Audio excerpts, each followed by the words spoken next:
All right. Hi, everyone. My name is Annika, and I use she, her pronouns. Thank you so much for joining us this evening for CBAA's November Book Art Series. It is my pleasure to introduce our two speakers and collaborators tonight. They are Etai, who is a printmaker and arts educator living on Piscataway land in Maryland. Etai works as a printmaking associate at Pyramid Atlantic Art Center and teaches printmaking and book arts at several art centers in the DMV area. In his practice, Etai is often working at the intersection of print and culture and Yiddish, weaving together archival research, oral history, and storytelling, and speculative imagining. Itai understands slow, deliberate acts of repetition, transmission, and transformation as the connective marrow between the cultural dimensions of his work and the technical side of craft traditions like printmaking. And our other speaker is Yael Horowitz, who is a scholar-practitioner of Yiddish performance living on Lenape land in Queens, New York. She is currently getting her PhD at the CUNY Graduate Center in theater and performance. Her work focuses on friendship and intimacy as a site of cultural transmission. Big life highlights include seeing a bait ball while scuba diving, creating big puppet parades, and every single time she's ever seen a whale. It is my pleasure to hand it off to our two speakers tonight. Great, thanks everyone for being here. We're very glad to be here. I'm going to share my screen now so that we can see. Can everyone see that? Yes, great. Okay, so thank you so much for that introduction, and thanks CBAA for having us. I want to build a little bit on some of the introductions to put this collaboration into perspective and to talk a little bit about our own sort of collaborative histories. We have, me and Itai have had a long collaborative relationship around Yiddish culture and the archives that goes back to, I would say, 2019. And I can show this first slide now. This is what we're going to do today. And here we are, collaborators in our performance work. So we started out first as performance collaborators. And what's interesting about this, and what I hope we can get to as we continue on in this book talk, is talking about the way that collaboration shifts from performance to creating art objects and creating a book.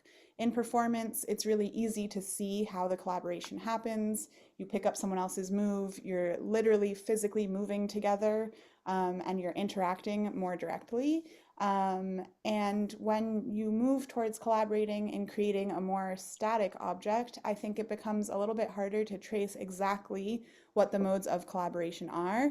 And that has been an exciting thing in our creative and collaborative relationship, is figuring out what those forms of collaboration look like. And this example that we're going to talk about today is one of those forms. And it connects also to the way that we think about our historical and archival material and the way that we think about that as another collaborator, which Itai is going to talk about a little bit more. Thanks, Yael. Yes, so this lovely person on the right side of the screen here, smiling and speaking, is named Paya. And Paya is the sort of third collaborator voice at the center of this artist book, Wellen die Wörter euch nähren, that Yael and I worked on and are sharing about tonight. So the book is structured around Paya's oral history, and this was something that we were able to access through the Fortunoff archive in a fellowship that I did in collaboration with a journal for Yiddish studies, Ingeweb, because they were trying to have more of the Yiddish language testimonies that were included in this archive accessible and made available to the public in different ways. And so Paya recorded this testimony about her experiences during World War II in Vilna, Lithuania. She recorded this in 1990. She passed away in the early 2000s, so it was such a gift and a foresight that she, like many other people, decided to share her story in this way. And she recorded it in Argentina, where she had moved as a refugee after the war. So we're going to get more into Paya's story in the pages of the book tonight. But what I want to share with you here is that she was a young woman who had just become a teacher, and when the war broke out, and during the war in the Vilna ghetto, worked as a teacher and a librarian, and was at the intersection of lots of different sort of care work and culture making that really interested me and interested Yael, as people who are also trying to navigate those intersections in times of multiple crises.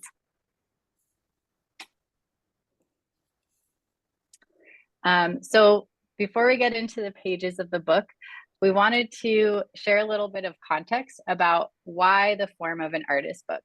And maybe a lot of you would not be one to ask this question because we're here with book people. But we wanted to share about this because the form of the book was not just a way to make this story accessible and something that people could hold and share and flip through, but also really intentional in tapping into place and tapping into Paya's home where these stories took place that really could be told as a story of books. So Vilna, Lithuania, it is also known as Vilnius. It is really at it's now part of Lithuania, but it's one of those places that has been crossed by the borders of many different nation states during the 20th century. And at the beginning of the time Paya was telling her story there, it was part of Poland. So we wanted to give you these 4 sort of vignettes about books in Vilna and why books are so important to this place. So the first one here is the Rom family publishing house, which was in continuous operation, I think, for over 120 years.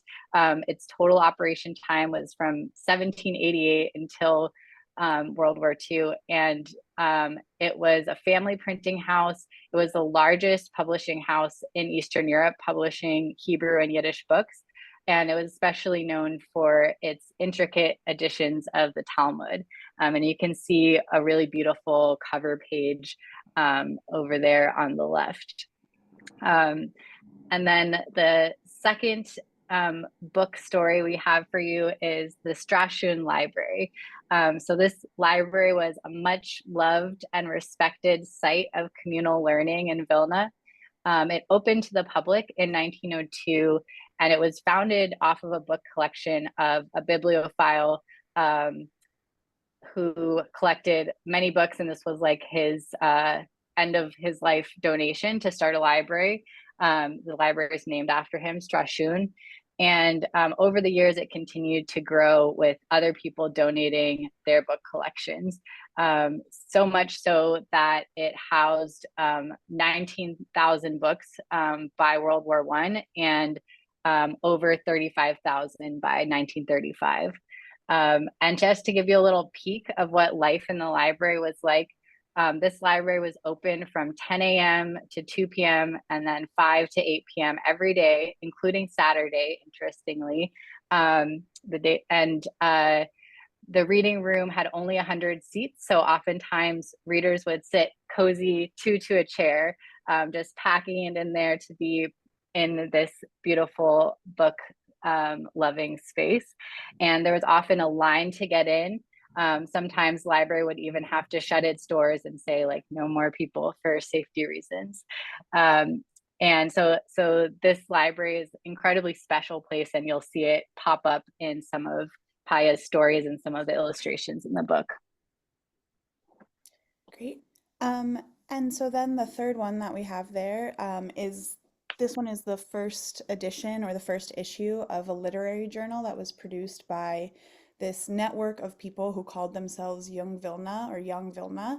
And it was a group of poets and artists and visual artists as well who formed a kind of loosely connected cohort in Vilna in the 1930s.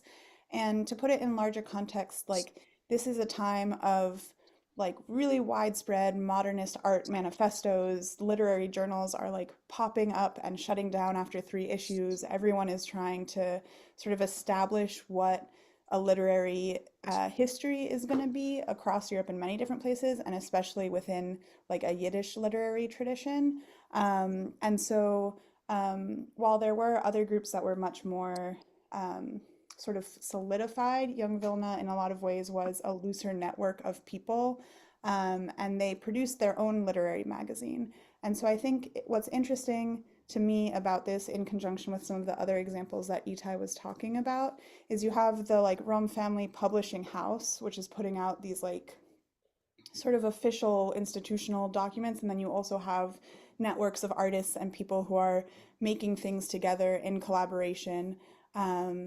And they're making it with like varying degrees of institutional support. And they then became a lot of the same people. So Avram Sutzgiver, who's a poet, and Shmerke Kaczerginski were also people who then joined and made up the Paper Brigade, which is this last example over here. And so there's a direct connection. I'm going to talk about the Paper Brigade in a second, but there's a direct connection between the people who are creating new culture or creating culture and people who are also deeply invested in preserving culture. And I think that that's an interesting intersection that shows up in a lot of the collaborative work that we do as well. So the Paper Brigade was a group of people who were tasked with a sort of impossible, heartbreaking task during Nazi occupation. It was a group of writers and intellectuals who were forced into a labor unit that were tasked with sorting through the cultural artifacts, the books, all of these different volumes in the ghetto in Jewish Vilna. And they were tasked with separating out what was valuable, like very big quotations around valuable, and what was not valuable, to then send 70% or 30% of that to Nazi Germany. And the 70% that wasn't deemed valuable would then be destroyed. And the idea, the Nazi sort of ethos behind this was to put the percentage that was deemed valuable in a museum so that when the sort of extermination of the Jewish people happened, the valuable cultural artifacts would be preserved in a very morbid way where the people don't exist anymore. And what the Paper Brigade did is they leveraged this forced labor into a form of resisting the Nazi agenda. And so they smuggled books in their clothing, all sorts of ways, back to the ghetto, where they then hid and buried those books to be discovered after the war. And so this is an example of cultural resistance and of prioritizing the preservation and the lasting of these texts, and is a lot of the archives that we're working with in a lot of ways come from this legacy or directly from things that people saved through the Paper Brigade. Yeah, great. Yeah, and just to add on that, I think that like both Yael and I, we think about ourselves as people working within the Yiddish cultural sphere today. As part of this like long lineage, we've been talking a lot about this visual of a string that has popped up in our work and the work of a lot of collaborators, and that the work of people's hands and minds in the Paper Brigade, in the Rum Publishing House, in Young Vilna, and in so many other examples in and outside of Vilna, is all connected and like getting us to us being here collaborating today. And that is like such a huge gift of all of the ways that people resisted to get that culture, like preserve it and bring it in whatever form where we can then take what we want, transform what we want, and continue it on as a living culture. And so that also comes with a responsibility for us today, as we're thinking about this, to also be thinking widely about how how does destruction of culture show up again and again in genocides? And that has been incredibly present this past year as we've been working on this book. One of the pieces here on the left that is accompanying the book, this is a print accompanying the book, is based off of an image after liberation of what that Strachan library looked like when it had been destroyed and it was rubble. And this image is like so reminiscent of so many images that we have seen this past year coming out of Gaza. And like just very on the nose, there is a picture there on the right of, this is the largest public library in Gaza that was bombed by Israel in November. And so like just that image of the books, there's so many other images from this past year of libraries and other cultural institutions similarly destroyed, like these images out of Vilna that I was working with in the archive and making this book, and it's impossible not to see the overlaps there. And in similar ways to the ways that the Paper Brigade members were, you know, like breaking down the library and putting it on their physical selves to smuggle it in. Today, Gazans are like similarly figuring out ways to culturally resist. In this article that is screenshotted here by Dr. Mesna Kato, she's asking, like, without our libraries, how are we going to tell our stories? And she ends up talking about how the archive is becoming more diffuse and more digitized, and how people are carrying the archive with them in really similar ways today that we're talking about these resistance stories then. So it's really heavy. It's present in this work, and we're hoping that people see that and think about that when they're reading this book.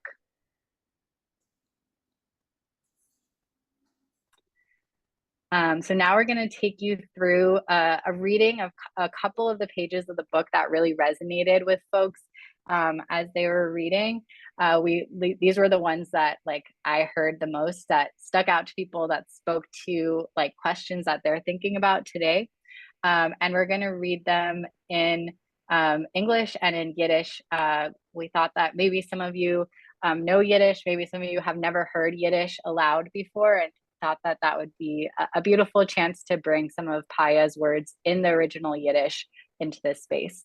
And again, these are all from Paya's quotes, talking about like different ways that cultural resistance happened in the Vilna ghetto, from building secret schools to like rebuilding the library after it was ransacked with some of the books that weren't taken, to participating in armed resistance as well. And so each of these quotes of hers is paired with an etching that sort of illustrates some of the things that she's talking about.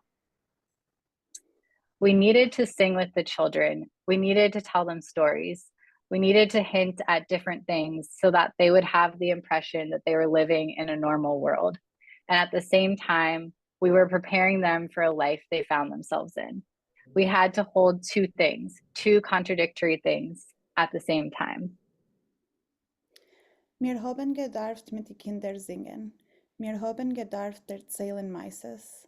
Wir haben gedarft mit sie insinuiert verschiedene Sachen. Als sie sollen haben den Eindruck, als sie leben in einer normalen Welt. Ungleichzeitig. Zugreifen sie auf zu leben, also wie sie gefinnen sich in. Zwei Sachen haben wir gehabt. Zwei gegenseitige Sachen. What did we see? Interesting things. The library was so active and sought after. It was a wonder. People living in the ghetto read books. When they didn't know what tomorrow would be, what would happen to them, people were coming to borrow books. Was haben wir ausgewiesen? Interessante Sachen. Die Bibliothek ist gewesen so aktiv und so besucht. Es ist gewesen etwas ein Wunder. Menschen wohnen im Ghetto gelehnt Bücher. Wenn sie haben nicht gewusst, was morgen wird sein, was mit sie wird geschehen. Menschen seien gekommen und genommen Bücher.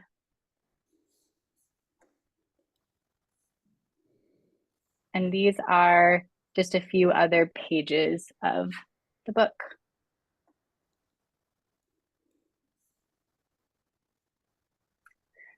So now I'm going to talk a little bit about the process of making the imagery. So this book is constructed through mostly multi-plate etching. There's also a little bit of pochoir stencil printing in there on the cover. And then the type is printed with polymer plates through letterpress. Mostly because I didn't have access to Oisia's Yiddish letters to be able to set type. So I was grateful to have that as an alternative.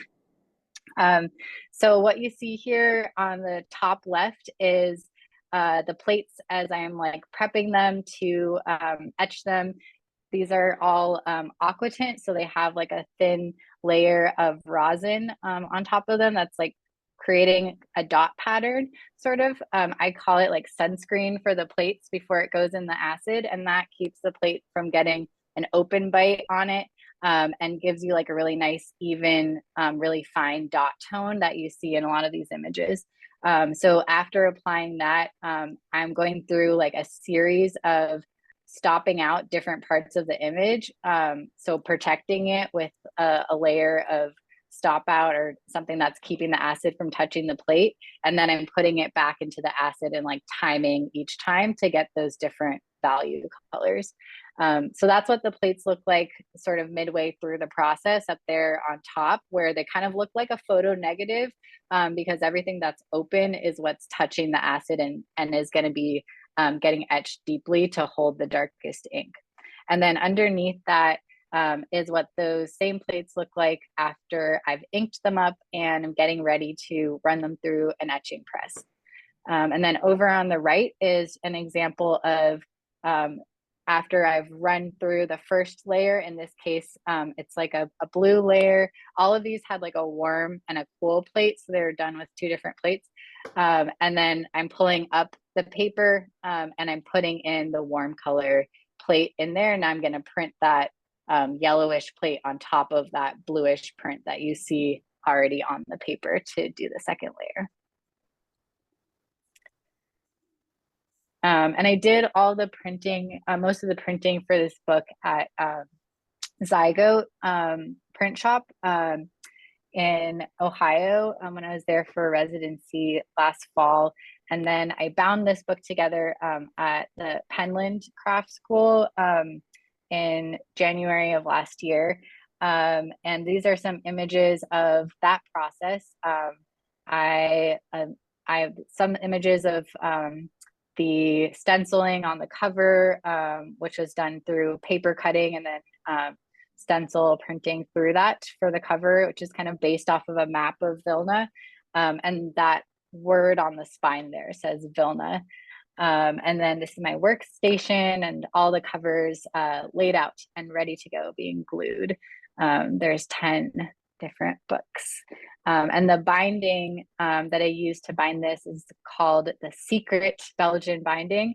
And I learned this binding from amazing bookmaker Linda Rollins, who I took a class from on Belgian binding.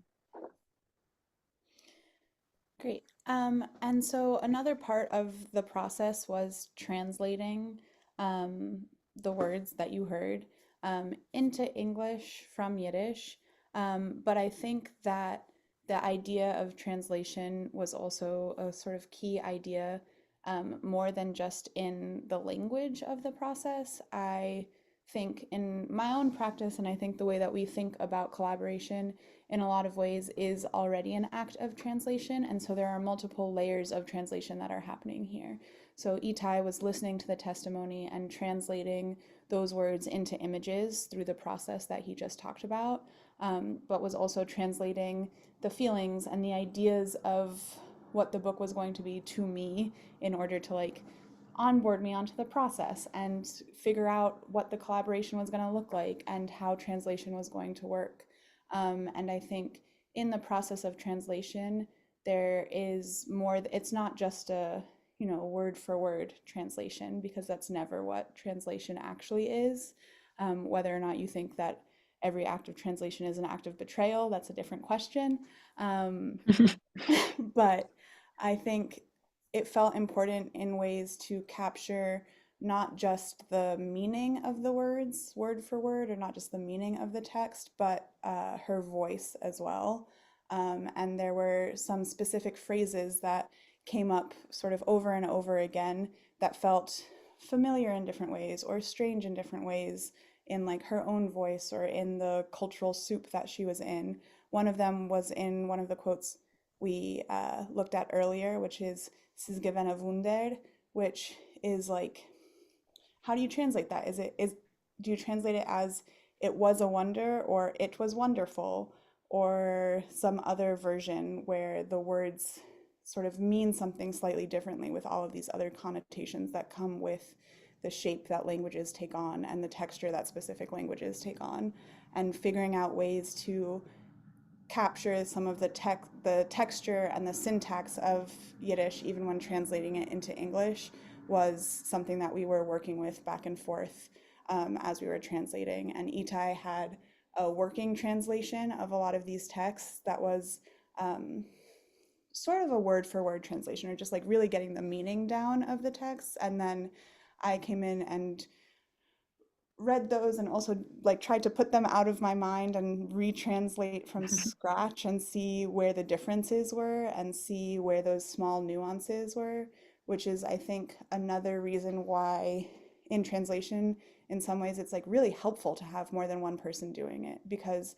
like you hear words one way and someone else hears words another way, and the connotations and the nuances and the subtext of it resonates differently with different people. And so I think a translation can be made stronger through collaboration and through those multiple layers of translation, because you're getting to what is like a mutually shared understanding of what the text might be. And I think that also can be seen in the nature of what an oral history is and what a testimony is, where in oral history you're being asked questions and you are also translating the breadth of your experiences into a narrative and into an answer to specific questions. And it connects in some ways to the way that Etai also like visually translated that into the book, with this motif of windows and testimony as like a window into a specific experience, but not necessarily a like panoramic vision of that experience, and keeping in mind the whole time that like it's always from a perspective, and a forced perspective in one way or another, with all of the different forces that are acting on the way that testimony can be given. And I think that that gets represented visually in the book, again, through like these windows and through these different perspectives and in the spaces that the people find themselves in the book, which have a lot to do with both their day-to-day lives and what was like important enough to tell about. And I think that that's another really key part of like all of these other things in archives and in history that don't get to become a book or don't get to see the light of day because they're not seen as important enough to tell about, are things that like in some ways get lost in that process of translation. And the silences of that are also something to always be paying attention to a little bit. And so the process of collaborating on this book, I think, allowed me to think a little bit more broadly about all of these different layers of translation at the same time, and to think through it with someone who has also been thinking about that for a long time, like Etai, was really a beautiful thing for this book, and a very exciting, like, sort of new edge of collaboration for the two of us, which is going to continue. in um, the next few weeks. Yael and I are going to be headed out at the beginning of December for a bookmaking residency in Cahoots in Petaluma, California. And we're going to be using some similar processes, using etching and writing and letterpressing that writing to tell a sort of multi-pronged narrative. And it's going to have some of the same themes about sort of like relationships with the archive and people in the archive and archival materials, and also the relationships between like us as living Yiddishists working in Yiddish culture and working with the archive. And Yael, do you want to say a little bit more about like the term that you've coined around this? Yes. So the book is also going to, well, first I'll say that it's also going to use testimony in a different way, of testimony that we are capturing ourselves, and we're speaking to people that we collaborate with outside of just the two of us, and hopefully like putting in some of the imagery and the ideas that come from those conversations into it. So in a parallel way to working with oral histories, we're also like capturing and generating our own archive in some ways, which sometimes can be a bit of like a self-aggrandizing thing, and sometimes is not, that because everyone in the whole world deserves to have their oral history captured, and that's like part of the ethos of public history. But it's working on this idea that I have been thinking about, that relates to Yiddish cultural production, called Noentkite. Noent means near, and the suffix kate means ness, like here-ness or nearness. And so it translates into nearness. And it is trying to be descriptive more than prescriptive about things that I've been noticing while working in projects like this and in this world, of the relational aspect of things and the intimacy between people who are collaborating and working together in this world, both between people who are alive and actively working together, but also the intimacy that people seem to have between their own work and the works that they're coming across in the archive. And there seems to be this really direct conversation between like contemporary Yiddish cultural production and archival source material. And that's something that's suffused both of our works for as long as we've been doing some of this stuff. But there seems to be, people talk about it almost as kinship. Like if someone is translating a Yiddish memoir, I've heard over and over again people saying things like, I feel as if this person is my friend, or I feel within this lineage of archival material. And this lineage extends beyond just like familial structures and beyond like direct like heritage lineage, which queers that idea a little bit and asks us to be a little bit more intentional too about what lineages we take on and how we take those lineages on, and who has the right to take these lineages up. And that kind of question in the work of cultural preservation, I think, is really important. And so Noentkite talks about that intimacy and talks about this idea of how close can you get to the past actually? Like how close can you actually get to your ghosts? How close can you get to your collaborators? How close can you get to fluency in language? How close can you get to language being like vernacular as a part of like your everyday life versus not a part of that? And the reason that I think it's interesting is because it gives a little bit more space for things to continue shifting and changing. And this idea of Noentkite, or nearness, is always relational and sort of always asymptotic. Like you can always get closer to something. Even if you're very fluent, you can always get a little more fluent. Like even in English, there's ways that you can still get closer to language. And so it reflects this process-oriented form of Yiddish cultural production versus this thing that we often see in the media, or sort of if you like Google Yiddish when you get off this call, feel like what will come up is like, these young people are reviving a dead language of Yiddish, or like, Yiddish is dead, Yiddish is under threat, Yiddish is alive. And it feels like every few months or every few years, that conversation is coming back over and over again, because it's a way that people are contending with these ideas of like cultural continuity and rupture and resistance. But if we think about it more relationally and less like this binary between living and dead, then we're able to get again more into some of the like texture of it and what it actually feels like.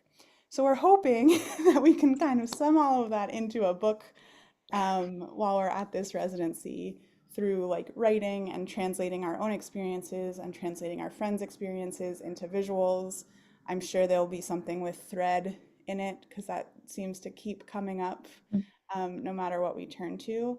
But it's exciting to also be able to turn from a collaboration based on an archival collaborator to now also turn to a collaboration that is between Etai and I, and also between like living collaborators and the work that we're currently making in performance practices or in other practices, and seeing those as a part of the same kind of artistic practice, I think also helps complicate the like living dead, archive alive dichotomy that we also often get stuck in. Yeah, so we're excited.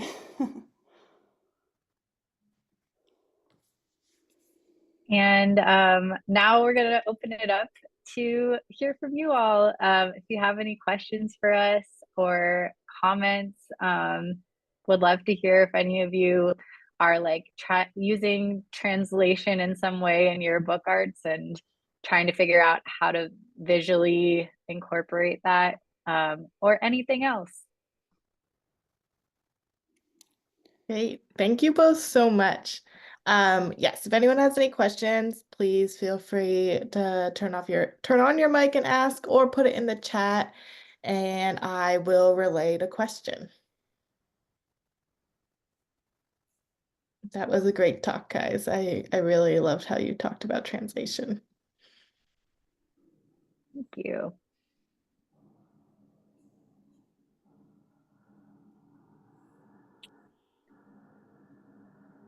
I can start off with a question while people are thinking. I know you talked a bit about like just the challenges that come with translation, but were there any other challenges during the process of making this book?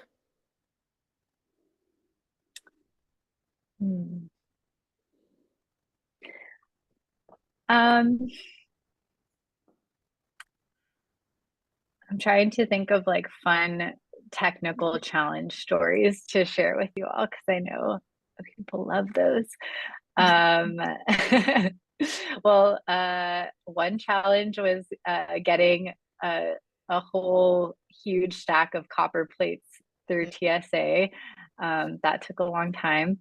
But yeah, more seriously, I think that like the most challenging part was just working with pretty heavy material over like a very long time period.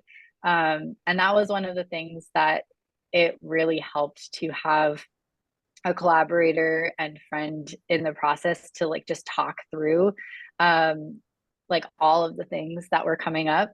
I also think that uh, it was very devastating to listen to Paya's like full 2 hours testimony, and like spend time with some of the hardest moments in that. But then getting to spend the months afterwards delving into all the like stories that we had pulled out there that were about cultural resistance, it felt a little bit different. Like it still was heavy because like I mean in this situation, in all situations, I would love if culture workers didn't have to be so focused on resistance. Like think about what we could all build if it wasn't in opposition to something always. But I think that that was like extremely just I don't know, just incredible, like Sysgewenne Wunder, like there's no other words for like the things that they were doing in those circumstances. And knowing that like human beings do those kind of things all the time, like when push comes to shove, and like find ways uh to continue on and preserve like what is at the core of your humanness and your specific human experience, and pass that on to the next generation. So yeah, and I think that like felt like something that was giving strength and giving hope, even while holding that heaviness. Thanks. And really quick question, and then there's one in the chat. What was the edition size? It's 10 books. Okay. Great. And then Liz Brown asks, I was wondering if there was also an element of biography, giving your focus on a single person's experience, or rather one person's rendition of history. Do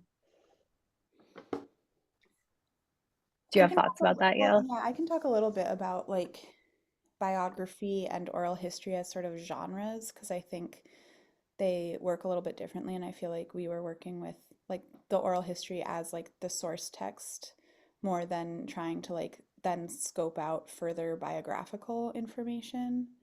And I think like I think in part it's about what what the scope of the narrative you're telling is, and whether you're like engaging with an oral history as sort of a source text or as a jumping off point to different things. And I think there are many different ways to start with an oral history and then go into biography, or trying to like corroborate things that came up in someone's oral history. And that just sort of depends on what the goal is or what the mission of it is. So I don't think, I mean, I also came to this project after Etai had started this project and was engaging with the oral history. But for me, engaging with it, and as someone who like is also an oral historian, I didn't necessarily think of it as a biographical work, but that it just was engaging with like Paya's words as is, as like testimony and as source text, more than trying to tell a more complete story, or even trying to tell a more complete story of her life. Yeah, I think that's similar to how I thought about it. And I was thinking that I felt like when I imagined who I was collaborating with, I was thinking more so that I was collaborating with Paya as a young woman in the age that she is when she's telling all of these stories. Because in the testimony, it's not a overarching oral history. The intent of collecting those testimonies was for people to tell their experiences during the Holocaust. So it's a very limited view of her life. And I know a little bit more about her from going and researching into her as a person later on. But I very intentionally didn't bring in any of that. And I also don't use her full last name in this project, because I like want to keep it as engaging with what she chose to share publicly in this testimony. And like she, and not like the person that she went on to be and all the other things about her as a person. Like it's really focusing on like this one moment that she chose to be more public about. I have a question. I was wondering where the copies of the book are going, and also kind of more broadly, how you both are thinking about this book as sort of like, I feel like, or I guess I'm thinking about what you were saying earlier about like the library in Vilna and all these places where people engaged. And so how are you engaging people with your book, and like thinking through that, and maybe what are you hoping for? Yeah, that's such a good question. And maybe also an opening for some crowdsourcing as well. Because I'm hoping to you know, bring this, that we can like have this book travel around, and would love for it to be something that like especially young people can like look at, touch, engage with, have discussions that relate what's in the book to like what they're seeing around them in their world today. Right now, like the copies of the book, the edition is living with me. I have a couple of different, like a couple of them are there's plans for them to go to like institution libraries. But yeah, a lot of them are still waiting for their forever book home. But also like aside from like a permanent place for any of these books, like if any of you are interested in like temporarily having a book like come to you in your community and be something that that you can share, like please let me know, because I do want this to be something that gets to connect with as many people as possible. Can I share a little anecdote story that doesn't totally answer the question, but is connected, of the first time I got to hold the book? Because Etai like made the book and I collaborated in one way, and then I didn't get to actually like see or hold the physical book until August of this year, when Etai and I also hadn't like seen each other for a long time. And I remember him very excitedly coming up to me and being like, I have to show you the like actual, like I'd seen many, many pictures of it, but I have to show you the actual physical object. And I think that it was really like a really nice moment to be able to then like hold this book in my hands and feel the texture of it and the weight of it and like the size of it and all of these things that doesn't necessarily like translate, again, to bring in translation, to images or to pictures. And I think I appreciate the question because that also gets at the like, why is it important that we go to an archive? Like, why is it important that we like engage with these physical materials in a real way? And I think it's because there's a different kind of knowledge transmission and production that happens when you're holding actual objects or when you're engaging with archival materials. And so then it's exciting to then be able to like create something that is going to have a home in that way. And so that's like another plug to get the books to where you are, because holding them is very, very different. And these objects like mean something and mean something differently when they're in front of you.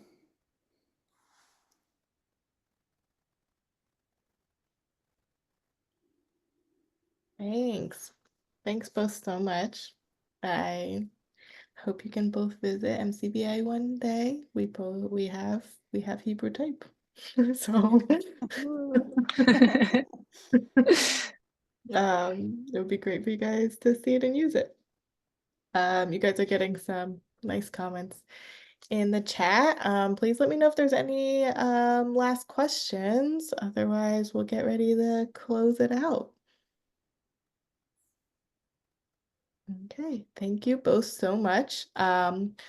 Our December Book Art Series talk will be on December 12th at 6 p.m. Central Time, 7 p.m. Eastern Time again. It will be with Gail Shaw Clemens talking about a collaborative project as well. So please look for the information on that, which will be going out shortly. And please join us on December for our last Book Art Series talk of the year. And thank you so much, Etai and Yael. Thank you so much for having us. Thanks everyone for coming. Thank you everyone for coming so much. Okay, there's no more questions. I'm gonna close the Zoom meeting, but thank you guys so much. Bye everyone. Bye. Bye.